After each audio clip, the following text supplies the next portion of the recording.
POCSO code संख्या 1 ने नाबालिग से रेप के आरोपी को शेष प्राकृतिक जीवन जीने तक आजीवन कारावास के साथ ही 58,000 रुपये के आर्थिक दंड से दंडित करने का फैसला सुनाया है। मामले की जानकारी देते हुए विशिष्ट लोक अभियोजक रुपेंद्र परिहार ने बताया कि मामला अप्रैल 2020 का है।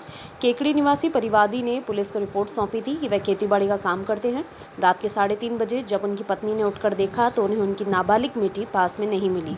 काफ़ी ढूंढने के बाद जब नाबालिग नहीं मिली तो परिवादी ने इस संबंध में अपने ससुर को सूचित किया।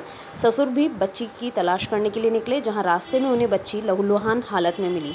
नाबालिग को केकड़ी के जिला अस्पताल ले जाकर उसका चेकअप करवाया गया, जहां डीएनए रिपोर्ट के आधार पर बच्ची के साथ रेप की पुष्टि हुई। पुलिस ने इस संबंध में केकड़ी निवासी सांवरलाल माली को गिरफ्तार किया है, लेकिन आरोपी ने बच्ची को अंधेरे में अगवा किया था, जिसके कारण बच्ची उसका चेहरा नहीं देख पाई थी। घटनास्थल और बच्ची के शरीर और कपड़ों पर मिले सैंपल के आधार पर डीएनए रिपोर्ट में आरोपी द्वारा नाबालिग के साथ रेप की पुष्टि हुई, जिसके बाद अभियोजन पक्ष की तरफ से पेश किए गए दस्तावेजों और गवाहों के आधार पर न्यायाधीश BL जाट ने आरोपी को शेष प्राकृतिक जीवन रहने तक आजीवन कारावास की सजा देते हुए 58,000 रुपये के आर्थिक दंड से दंडित किया है।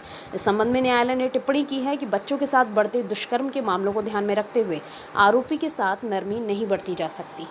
देखिए, आज पोक्सो एक्ट के विशिष्ट न्यायाधीश श्री बन्नालाल जी जाट द्वारा पोक्सो एक्ट के आरोपी सांवरलाल माली को पोक्सो एक्ट व IPC की धारा के अंदर आजीवन कारावास एवं शेष प्राकृतिक जीवन जीने तक की सज़ा से दंडित किया है। घटनानुसार परिवादी ने पुलिस थाना केकड़ी एवं पुलिस अस्पताल के अंदर इस आशय की रिपोर्ट दी कि मेरी पुत्री डेरे में सो रही थी और रात को मेरी पत्नी जब उठी देखा तो बच्ची घर पर नहीं मिली। उसको हमने ढूंढा, तलाश किया।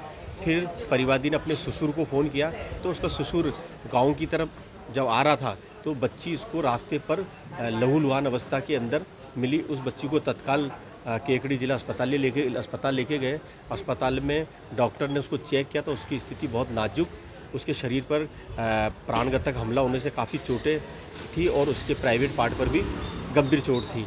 पुलिस द्वारा बच्ची का तत्काल मेडिकल बोर्ड से मेडिकल कराया गया और पुलिस ने तत्काल जांच करते हुए, चूँकि पीड़िता को अभियुक्त अंधेरे में ले गया था इसलिए पीड़िता अभियुक्त की शक्ल नहीं बता पा रही थी, इसलिए पीड़िता न्यायालय के समक्ष उसको पहचान नहीं पाई, इसलिए पीड़िता को न्यायालय में हॉस्टाइल हो गई, गवाह पक्षद्रोही हो गया।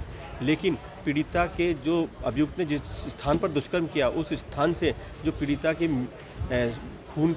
खून के जो सैंपल लिए गए वो पीड़िता के कपड़े पर सैंपल और अभियुक्त का जो सैंपल लिया उससे मिलान पाया गया और जिससे घटना की डीएनए रिपोर्ट से घटना की पुष्टि हुई कि पीड़िता के साथ अभियुक्त ने दुष्कर्म किया है और उसके साथ जानलेवा हमला कारित किया है। कितने गवाह थे प्रकरण के अंदर? अभियोजन पक्ष की ओर से 19 गवाह और 50 दस्तावेज प्रदर्शित कराए गए। उन सभी पर माननीय न्यायालय ने विश्वास करते हुए अभियुक्त को आजीवन कारावास शेष प्राकृतिक जीवन जीने तक की सजा से दंडित किया। क्या टिप्पणी की है? माननीय न्यायालय द्वारा अभियुक्त के खिलाफ 58,000 रुपये का अर्थदंड दिया और माननीय न्यायालय ने इस मामले को बहुत गंभीर मानते हुए टिप्पणी की है कि जिस प्रकार से देश में छोटे बच्चों के साथ अपराध घटना बढ़ रही है और जिस प्रकार से उसके माता पिता की बिना सहमति से उसके घर के अंदर प्रवेश कर और नाबालिग बच्ची को सोती हुई को उठाकर ले जाकर जिस प्रकार का अपराध किया है वो एक गंभीर प्रकृति का अपराध है। ऐसे अपराधियों के विरुद्ध किसी प्रकार का कोई नरमी का रूप नहीं अपनाया जा सकता। आपका नाम? रुपेंद्र कुमार परिहार,